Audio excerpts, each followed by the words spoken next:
مهارة مركز الأعشاب waxay idin soo kordhisay dawooyin cusub dawooyinka cusub maxaa ka mid ah dhirtii dabiiciga ahayd saa wada aragtaanba faahfaahinna inta meherada ayaa idinka bixin doonta waxaan idin leenahay marka al-Shabaab yaa laga maqnaan yaa la moogaan ku yaala magaalada Ceerigaabo ka soo horjeedka qarni waxaan leenahay balantuna dawaa marka al-Shabaab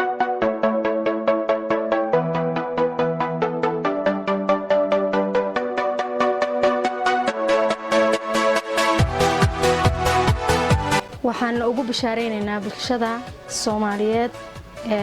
gaar ahaan gobolka Sanaag magaalada Ceerigaabo inaan u furnay xaruntaas oo ah maaragtay lagu iibinayo dhirta herbalka ama dabiiciga noocyadeeda kala duwan oo xanuunada guud oo dhan laga helayo daawooyinkoodii oo ay ka mid yihiin gastriga waxaan ku raadayay calool istaaga baasiirta dhiigkarka macaanta isha sixirka iyo wixii la mid ah waxa kale ay daweysaa maaragtay xaruntu waxa kale oo laga helayaa dawooyinka waxaad kale oo ka heli kartaan dhirta lagu qurxiyo wajiga sida maaragtay dhirihii oo qalalan oo qurxinta wajiga ka qayb qaadanaya waxa laga heli karaa dhammaan waxyaabihii maaragtay loo baahnaa oo kala duwan oo dhamaantood laga soo sameeyay dhir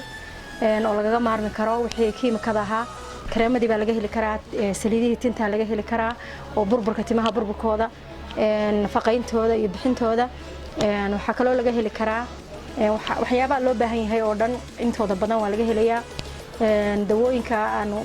meesha aanu keenay oo xarunta aanu ku furnay waxa laga keenay dalka dibadiisa sida Yemen Pakistan Iran iyo Sacuudiga ayaa dawooyinka laga keenay waa dawooyin quality leh oo damaanad leh oo maaragtay shirkado lagu kalsoon yahay ay sameeyeen dawooyinkaas waxay idinka baahi tirayaan baahi loo baahnaa oo dhan xanuunada guud ah marka waxaan idinku bishaareynaa inaad ugu soo hagaagtaan xarunta cilmul acshaab oo ka furan magaalada Ceerigaabo gaar ahaan Telasomta ama ka soo horjeedka maqaaxida qarni ama cadde maxaan ku raabaa bakhaarka cadde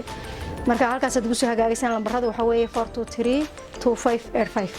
ama 375136 waxaad kala xiriiri kartaan channelka Qayraan YouTube-ka waad asxaabta ku xiran channelkaasna waan ugu bishaareynaa oo ogeysiiskaasaan gaarsiinayna dhammaan bulshooyinka Soomaaliyeed meel kasta joogaana qof walba halku jooga ayaan ugu diraynaa qofkii soo codsadaba halku joogaan ugu diraynaa marka ogeysiis wanaagsan